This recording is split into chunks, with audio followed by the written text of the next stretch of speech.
আল্লামা সাঈদীর মতো মানুষকে, এত বড় সম্পদকে তারা শেষ করে দিয়েছে আমাদের মাঝ থেকে। ওদের কোনো ক্ষমা নাই। সকল হত্যার বিচারের আগে তাফসীর মাহফিলের প্ল্যাটফর্ম থেকে সুস্পষ্ট ভাষায় জানান দিতে চাই, এই দেশের ইসলামী আন্দোলনের অন্যতম সূতিকাগার সাতক্ষীরার 0 পয়েন্ট থেকে জানাতে চাই, আল্লামা সাঈদীর খুনের সঙ্গে যারা জড়িত অবিলম্বে তাদেরকে ফাঁসির মঞ্চে ঝুলিয়ে মারা হোক। রাজি আছেন কারা কারা? হাত উঁচু করে দেখান মুসলমান।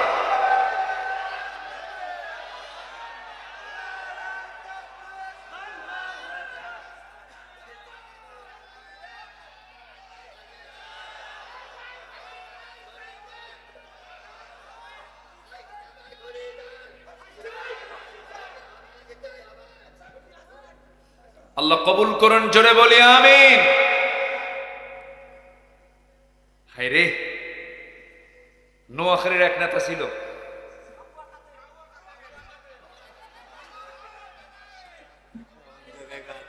মঞ্চে উঠলি কোনো বক্তব্য নাই, এত মূর্খ, জাতিকে দেওয়ার মতো কিছুই ছিল না। যেটা একটা আপত্তিকর শব্দ, যে কথার ইঙ্গিতের ভিতরে রয়েছে হলো নোংরামি, বলে খেলা হবে। নোংরা ভাষা, এটা হচ্ছে একটা বেশ্যালয়ের ভাষা। এই ভাষাগুলো তাদের মুখে বের হয়েছে, এত নোংরা। আমরা এই নোংরামির আর কোন চিত্রায়িত হতে বাংলার জমিন আর হতে দেব না।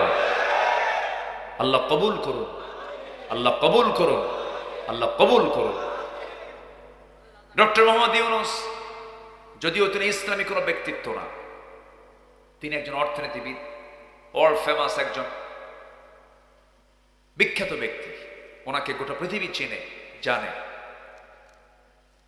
এই লোকটা 84 বছর বয়স, এই দেশের নেতৃত্বে আসলেন। আমি লোকটার কিছু কিছু কথা, কোন উগ্রতা নাই, গালি দিচ্ছে একজন, তার জবাব নেই, ঠান্ডা মাথায় তিনি ফেস করছেন, কোনো কথা বলছেন না, তিনি কাজ করে যাচ্ছেন। তিনি ক্ষমতায় থাকতে চানও না, জনগণ তাকে চাচ্ছে, ঠিক কিনা? কারণ জনগণ পুরাতন মদ নতুন বোতলে আর দেখতে চায় না, ঠিক কিনা? দেখতে চায় না। আমরা চাঁদাবাজদের পুনরাবৃত্তি দেখতে চাই না, দখলদারিত্বের পুনরাবৃত্তি আমরা দেখতে চাই না। আমরা চাঁদাবাজ মুক্ত, সন্ত্রাস মুক্ত, নিরাপদ একটি সোনার বাংলাদেশ আমরা গড়তে চাই, ইসলাম দিয়ে, কোরআন দিয়ে, নামাজি নেতৃত্ব দিয়ে, ইনশাআল্লাহ। আল্লাহ কবুল করুন, আল্লাহ কবুল করুন। সম্মানিত ভাইয়েরা, হাসানুল হক ইনু আল্লামা, এই খুলনা অঞ্চলে তার বাড়ি। ওই কি মারা জানো? কোন এক ভেড়া, হ্যাঁ ভেড়া মারা, হ্যাঁ ভেড়া, ভেড়া মারার কি ভেড়া, ভেড়া মারার কি ভেড়া। ও আমার সিনিয়র মুরব্বী আলেম শাহ আহমদ শফি রাহিমাহুল্লাহকে তেতুল হুজুর বলে গালি দিয়েছিল। মনে আছে না আপনাদের? মনে আছে না? অনেক কিছু বলেছে।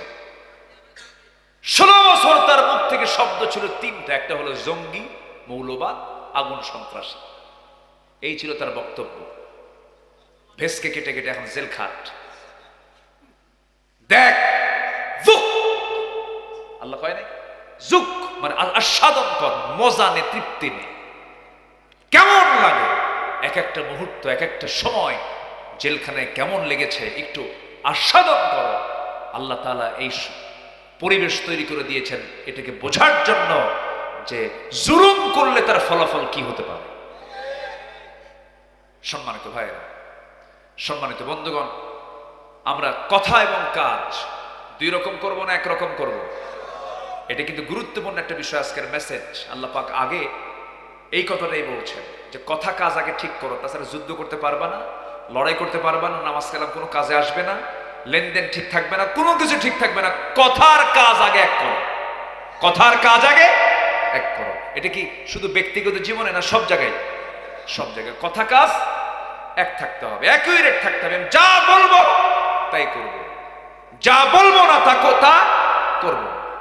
এটা হচ্ছে ইমানদারের এক নম্বর গুণ, এটা রাখতে হবে। এরপরে আল্লাহ বলছেন, এটা যদি করো, যা বলবা তা করবা না, এটা যদি করো কাবুরা মাকতান ইনদাল্লাহ, আল্লাহর কাছে এটা খুব জঘন্য অপরাধ। আল্লাহ এটাকে খুব জঘন্য অপরাধ বলে গণ্য করেছেন।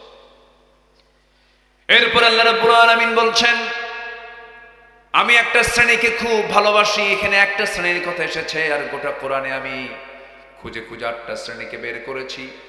8টা শ্রেণীকে আল্লাহ রাব্বুল আলামিন খুব বেশি ভালোবাসেন। এর মধ্যে 1 নম্বর শ্রেণী হলো, ইন্নাল্লাহা ইউহিব্বুল্লাযীনা ইউকাতিলুনা ফী সাবিলিহি সাফফান কাআন্নাহুম বুনয়ানুম মারসুস। আল্লাহ রাব্বুল আলামিন ওই সমস্ত বান্দাগুলোকে সবচাইতে বেশি ভালোবাসেন যারা আল্লাহর পথে সংগ্রাম করে, লড়াই করে, সারিবদ্ধ হয়ে, পৃথকভাবে নয়, বিশৃঙ্খলভাবে নয়, সারিবদ্ধভাবে নেতার আদেশ সুন্দর করে মান্য করে, সুশৃঙ্খল পরিবেশে অস্ত্রে শস্ত্রে সজ্জিত হয়ে সুন্দর পদ্ধতিতে পরিকল্পিতভাবে সাজিয়ে গুছিয়ে যারা লড়াই করে। কার পথে? আসতে বলবেন না, কার পথে? আল্লাহর পথে।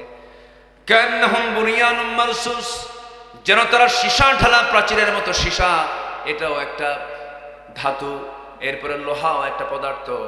লোহাটার এক পাশে যদি তাপ লাগে, আরেক পাশে ঠান্ডা থাকে, কিন্তু সীসা যেটা, সীসার এক প্রান্তে আগুনের তাপ লাগলে পরে সেই তাপটা গোটা জায়গায় সমানভাবে তাপমান হয়ে যায়। আল্লাহ পাক মাহদুদ না বলে মারসুস বলেছেন, রাসাস উদাহরণটা দিয়েছেন। অর্থাৎ পৃথিবীর যে কোনো প্রান্তে মুসলমান একজন আক্রান্ত হবে, অন্য মুসলমান সঙ্গে সঙ্গে তার বিরুদ্ধে দাঁড়িয়ে যাবে। জোরে করেন সুবহানাল্লাহ। মুসলমান হবে, ভ্রাতৃত্বের বন্ধনে অটুট থাকবে, ভ্রাতৃত্বের বন্ধনে আবদ্ধ থাকবে। তারা ইস্পাত কঠিন ভ্রাতৃত্ব নিয়ে প্ল্যাটফর্ম তৈরি করে সামনে এগিয়ে যাবে, যেন তাদের ভিতরে কোনো প্রাচীর কেউ ভাঙতে না পারে। সাহাবে কেরামদের ভিতরে কি পরিমাণ ভ্রাতৃত্ব ছিল, একটু ছোট্ট কথা বলে ফেলি, একটু কান লাগায় শুনবেন।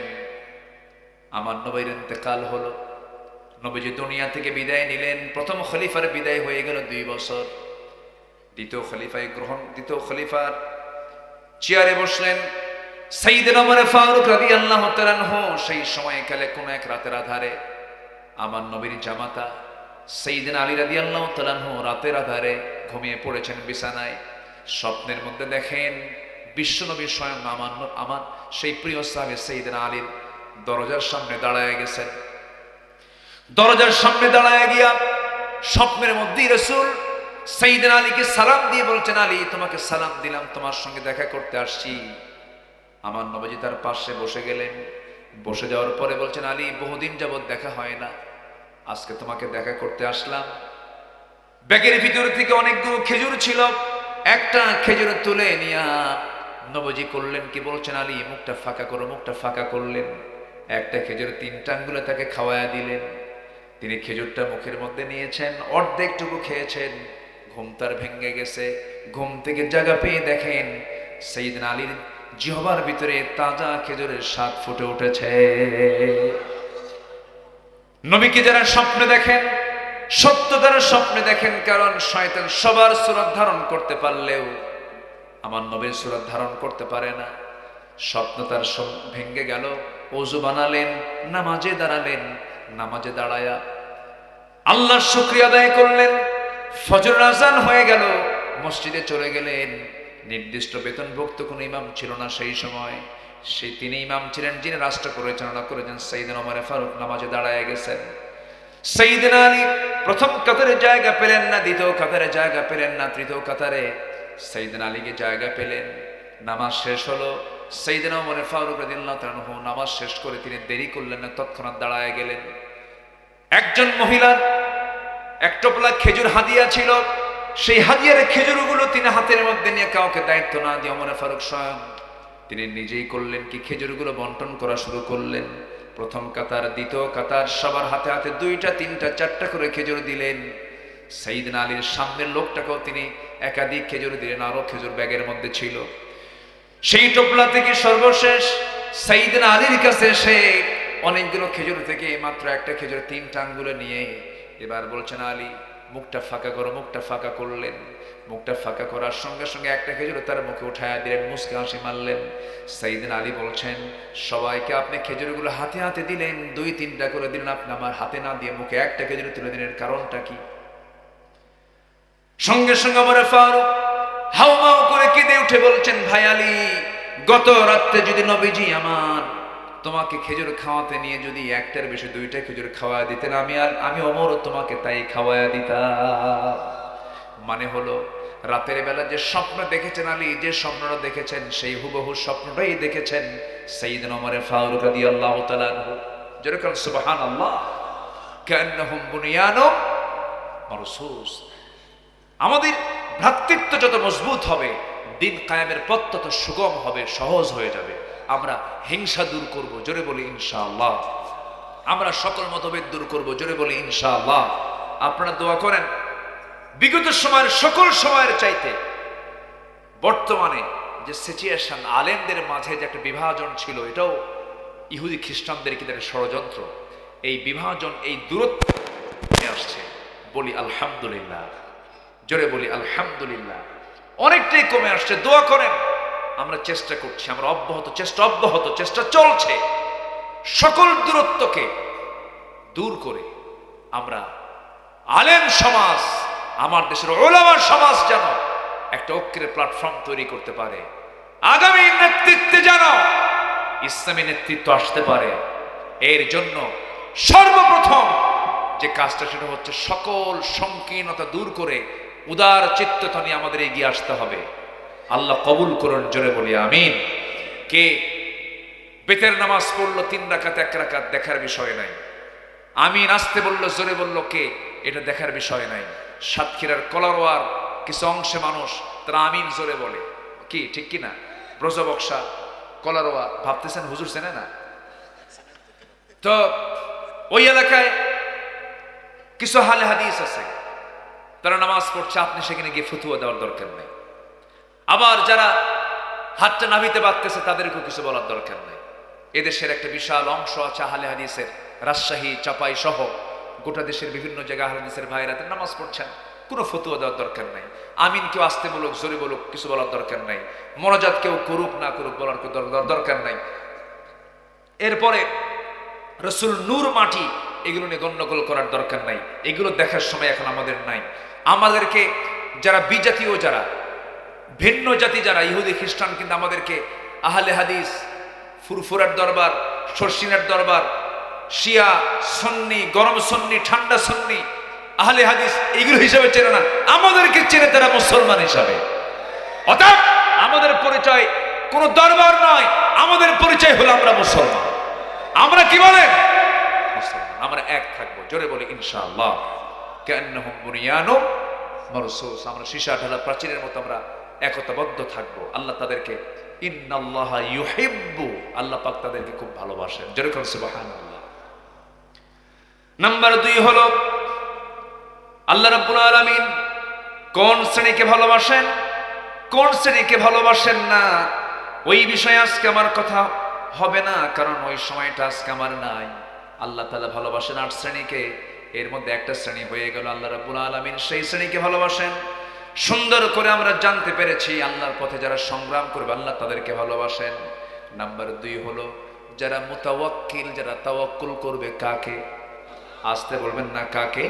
আল্লাহকে। ওয়ামান ইয়াতাওয়াক্কাল আলাল্লাহ ফাহুয়া হাসবুহ ফাবিমা রাহমাতিন মিনাল্লাহি লিনতা লাহুম ولو كنت فظا غليظ القلب لانفضوا من حولك فاعف عنهم واستغفر لهم وشاورهم في الأمر فإذا عزمت فتوكل على الله إن الله يحب المتوكلين.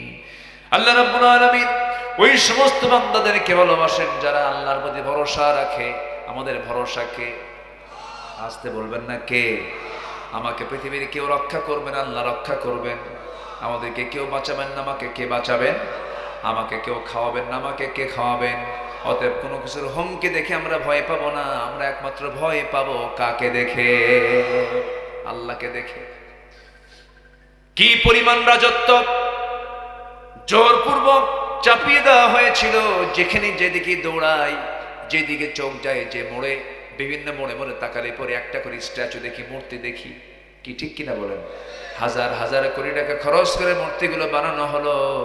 এই হাজার হাজার কোটি টাকাগুলো কোনো বাপের সম্পত্তি না, জনগণের সম্পত্তি। 6 অগস্টে সব শেষ। 6 অগস্টে সব শেষ। ইউনূসকে প্রশ্ন করা হলো, ডক্টর ইউনূসকে প্রশ্ন করা হলো, সাংবাদিক বলল, স্যার এগুলো কি হচ্ছে, আপনার মন্তব্য কি? সব তো ভাঙ্গে চূড়া শেষ। ইউনূস সাহেব বলে, আমারে কও কেন? যার মূর্তি ভাঙছে তার বেটি রে কও। ঠিক কিনা? দোষ কি আমার? দোষ তো আমার। কি ইন্টেলেকচুয়াল, অত্যন্ত মানে ধীরস্থির চিন্তার মানুষ, ভালো। আল্লাহ তুমি তাকে দিয়ে ইসলামের খেদমত করায় দাও। জোরে বলি আমিন। এখন ঘন ঘন টুপিও দেখি তার মাথায়, তাই না? বিভিন্ন জায়গায় যায়। আমি আমার বুদ্ধি বয়সে ছিল এক চাচা ছিল দেশে, এক চাচা ছিল না? হ্যাঁ, চাচা ছিল। তো যাই হোক, চাচা ছিল পুরুষ, তো তাও তো পুরুষ, ম্যাক্সিমাম তো মহিলাই কাটছে। তো আমি এবার ঈদগাহে, লক্ষ্য করছেন না, বক্তব্য দিয়েছেন, কথা বলেছেন, মুসাফা করেছেন, করমর্দন করেছেন। একটা ভারসাম্যতা তার মধ্যে আছে। আমরা চাই এই দেশটা সামনের দিকে এগিয়ে যাক। জোরে বলি ইনশাআল্লাহ। আইনের উপরে যেন কেউ প্রভাব না খাটাতে পারে, বিচারের উপরে যেন কেউ কোনো প্রভাব বিস্তার না করতে পারে, এগুলোকে স্বাধীন দেখতে চাই আমরা। ঠিক কিনা বলেন? আইন সবার জন্য, বিচার হবে ইতিদালের ভিত্তিতে, ইনসাফের ভিত্তিতে। জোরে বলি ইনশাআল্লাহ। সম্মানিত ভাইরা, আমরা তাওয়াক্কুল করব কার উপরে? আমাকে খাওয়াবেন কে? আমাকে পড়াবেন কে? আমার নবীজি কোথাও যাচ্ছিলেন, যুদ্ধের ময়দানে একটা গাছের নিচে, বাবলা গাছের ডালে তরবারি ঝুলায় রাখলেন, ঝুলা রেখে শুয়ে পড়েছেন। এক ইহুদি চট করে তরবারি হাতে নিয়ে বলছে, মুহাম্মদ তোমারে বাঁচাবে কে? আমার রাসূল কয়, আল্লাহ। সুবহানাল্লাহ বললেন না? আমার রাসূল এমন চিৎকার মারলেন, ইহুদি কয়, তোমারে বাঁচাবে কে? এখন আমার হাতে তরবারি তোমাকে শেষ করে আমার আল্লাহ বাঁচাবেন। ইহুদির হাত থেকে থরথর করে তরবারি পড়ে গেছে। রাসূল চট করে তরবারি হাতে নিয়ে বলেন, তোরে বাঁচাবে কে? কালেমা পড়ে মুসলমান বানায়। সুবহানাল্লাহ বললেন। ওয়া মান ইয়াতাওয়াক্কাল আলাল্লাহ ফাহুয়া হাসবুহু। যে ব্যক্তির তাওয়াক্কুল আল্লাহর উপরে আছে, তার জন্য আল্লাহই যথেষ্ট। যেরকম সুবহানাল্লাহ। যারা আল্লাহ আছে তার সব আছে, যারা আল্লাহ নাই কিচ্ছু নাই। যখন কেউ ভরসা করবে আল্লাহ ছাড়া কারোর উপর, তার কাছেই পাঠায় দেওয়া হবে। এখন দিল্লি দিয়ে বসে আছে, ঠিক আছে না? ভরসা কি আল্লাহ না দিল্লি? আমরা কি চাই? দিল্লি চাই না ঢাকা চাই? দিল্লি না ঢাকা? আমরা আমাদের শখে, শোনেন, বিড়ালের মাথা ভালো, বাঘের লেজ না হইয়া বিড়ালের মাথা হয়ে থাকে। কি কথা বোঝা গেল? কি কথা বোঝা গেল? বিশাল বাঘের লেজ, বিশাল বাঘের কি লাভ আছে? বিড়ালের, বলেন বিড়ালের কি হবো?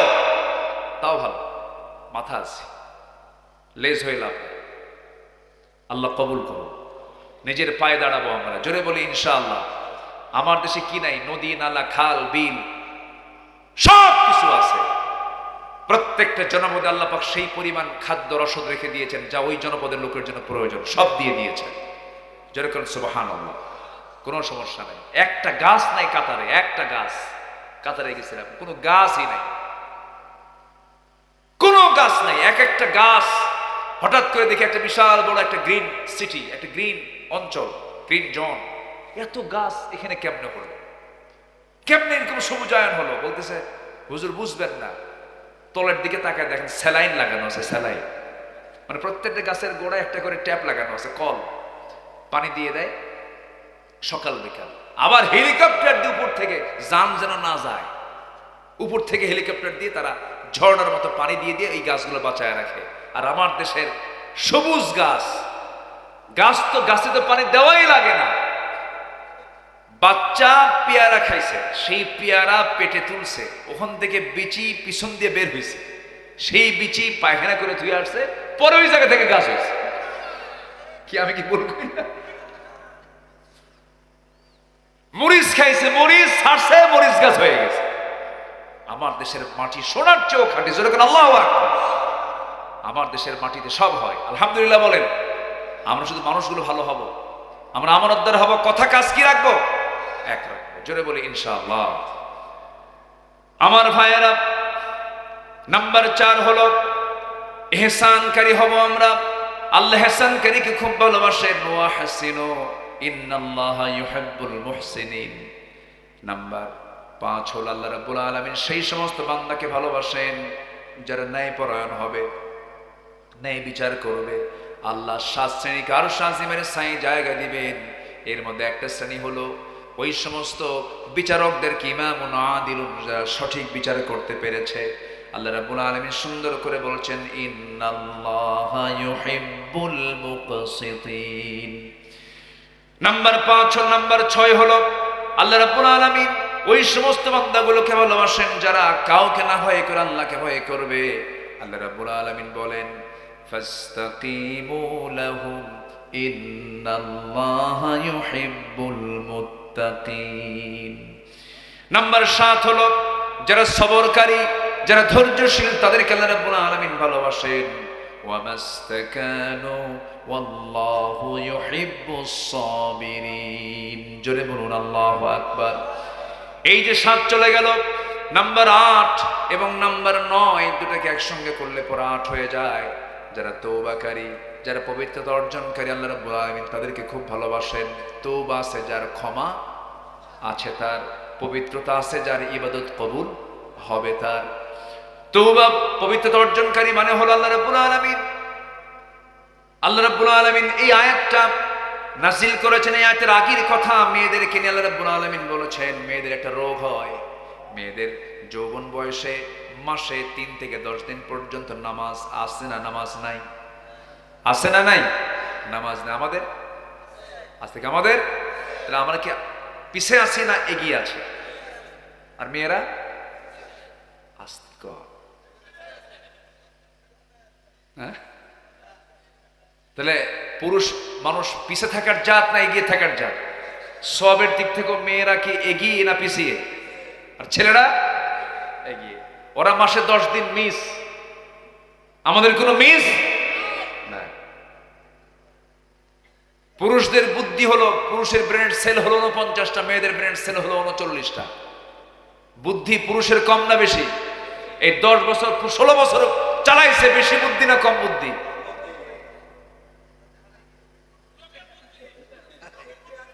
কিসের বুদ্ধি?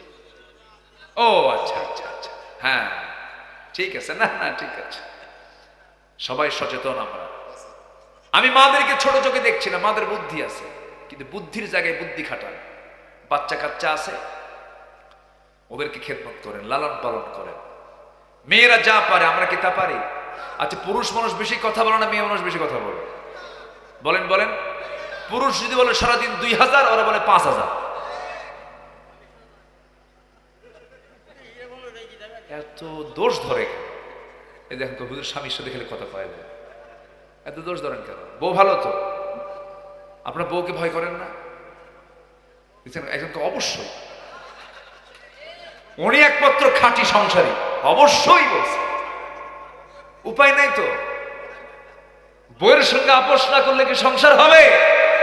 যে কইছে ভয় করে, অবশ্য উনি ঠিক আছে। বউকে কে না ভয় করে? সবাই ভয় করে। সম্মান, সম্মান, হ্যাঁ আমিও, আপনিও, সবাই, কেউ বাদ নাই। জি হ্যাঁ, স্বামী যদি বউকে না ভয় করে সংসারে হবে না। এই ভয় মানে হলো সম্মান। আলহামদুলিল্লাহ বলে, সম্মান করার দরকার আছে না নাই? হ্যাঁ, নারী হচ্ছে বাড়ির জ্যোতি। হ্যাঁ, সংসার সুখের হয়। দেখেন এই তো লাইন আসছে। মেয়েরা কথা বলে বেশি কেমন জানেন? বাচ্চা কাচ্চা কোলে নিয়ে আদর করে লালন পালন করে। পুরুষ না মহিলা? বলেন বলেন বলেন। বাচ্চা দুধ খাচ্ছে না, বাচ্চা ঘুমাচ্ছে না, বারবার এক কথা বারবার বলে কে? মা বলে, মা খা, বাবা খা, বাবা খা রে, এই যে দুধ, মরে গেলি খা, ওষুধ খা, সোনা সোনা, ময়না ময়না, সারাদিন বলতেছে, জিকির করতেছে। কোনো বিরক্ত আছে? তাহলে তাদের কথা কম বলা দরকার না বেশি বলা দরকার? আর আপনার কোলে যদি বাচ্চা তুলে দিয়ে বলা হয় দুপুর পর্যন্ত দেখো, কয়টা ঠেকনা মারবেন? এত কথা বলার সময় আছে? অতএব মেয়েরা যে কথা বলে এটার যৌক্তিকতা আছে না নাই? তারা বেশি কথা বলবে, এটা স্বাভাবিক। বেগুন কিনতে ভুল করছেন, বেগুনের পোকা তো বোঝা কঠিন। বৃষ্টির দিনের বেগুন, বৃষ্টির দিনের বেগুন তো পোকা, ওর মধ্যে পোকা ঢোকেছে কেমনে খুঁজে পাওয়া যায় না। বেগুন পরিষ্কার উপরে ফটফটা, কোনো সমস্যা নাই। বাড়িতে নিয়ে বইয়ের হাতে তুলে দিচ্ছেন, বটি দিয়ে কুটতে নেই, দেখে গোটা বেগুন পোকা, মাথায় হাত দিয়ে কয় আমার সংসার শেষ। ওই বেগুন পোকা বের হওয়ার পর থেকে দুপুর পর্যন্ত শুধু বেগুনের তফসির। আল্লাহ তাআলা মেয়েদেরকে এই জাতীয় ভাবেই বানাইছেন। আল্লাহ পাক তাদেরকে এরকম করেই বানিয়েছেন। এটাই হচ্ছে তাদের বৈশিষ্ট্য, এটাই হচ্ছে তাদের আনন্দ, আমাদের আনন্দ। বলি আলহামদুলিল্লাহ। ওরা বলবে এক কথা বারবার, আমরা শুধু শুনবো, সামিআনা, শুনলাম শুনলাম, বলো যা আছে বলো, হ্যাঁ সব ঠিক। আল্লাহ পাক এরকম করে বানিয়ে দিয়েছেন, বলি আলহামদুলিল্লাহ। সে মেয়েদের মাসে একটা টাইম পর্যন্ত তাদের ঋতুস্রাব থাকে। আল্লাহ তাআলা এই আয়াতটা এখানে কোট করেছে, সূরা বাকারা 222 নম্বর আয়াত। আল্লাহ রাব্বুল আলামিন বলেন, ইয়াসআলুনাকা আনিল মাহিদ কুল হুয়া আযান ফা'তাজিলুন নিসাআ ফিল মাহিদ ওয়া লা তাকরাবুহুন্না হাত্তা ইয়াতহুরনা فإذا تطهرن فأتوهن من حيث ما أمركم الله إن الله يحب التوابين ويحب المتطهرين জোরে বলুন আল্লাহু আকবার। হে রাসূল, আপনাকে তারা ঋতুস্রাব সম্পর্কে মাসিক ব্যাপারে প্রশ্ন করবে, আপনি বলেন সেটা নাপাক।